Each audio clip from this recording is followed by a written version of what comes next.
বলো, তোমার নাম বলো। তিথি বিশ্বাস। আচ্ছা, তুমি প্রথমত কোন ব্যাচে ছিলে বলো? RIC-তে ছিলাম, আর ম্যারাথন তো করেছি, ইউটিউব তো করেছি। ইউটিউব করেছো। আর কেমন হলো ওভারঅল আর কেমিস্ট্রি? ওভারঅল আমার মানে আমি ভেবেছিলাম একটু খারাপ হতো, বাট আমার ভালো হয়েছে, আমি তো বলবো। মানে হেলথ অ্যাপটিটিউড, ইংলিশ, বায়োলজিগুলো আমার ঠিকঠাক হয়েছে একদম মন মতন, আর কেমিস্ট্রিও ঠিকঠাক হয়েছে, ফিজিক্সটা একটু গেছে।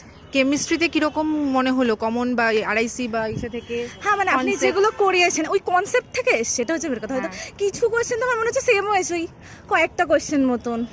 হ্যাঁ, ওর মোটামুটি ওরকমই চলে আসে, অসুবিধা নেই। তাহলে ওভারঅল ভালো হয়েছে। আর হেলথ অ্যাপটিটিউড এবছর নতুন, তো কিরকম মনে হয়? আমি দুটো করিনি, জাস্ট মানে এতটাই ভালো হয়েছে। হ্যাঁ। এবং আমি বলেওছিলাম তোমাদের ক্লাসে যে হেলথ। দুটো করিনি, ওটা মানে একদমই আমার হচ্ছিল না। আর আচ্ছা, ভালো হয়েছে। নেগেটিভ বেশি করনি তো?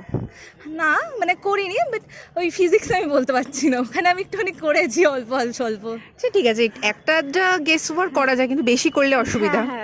হ্যাঁ, তো ওভারঅল তাহলে বলতে পারি যে এবছর র্যাঙ্ক চলে আসছে লেটস ইমপ্রুভ থেকে। দেখা যাক আপনাদের আশীর্বাদে। না, চলে আসবে একদম। অ্যান্ড বেস্ট অফ লাক এক্সামের জন্য, এক্সামের রেজাল্টের জন্য। ঠিক আছে, ওকে।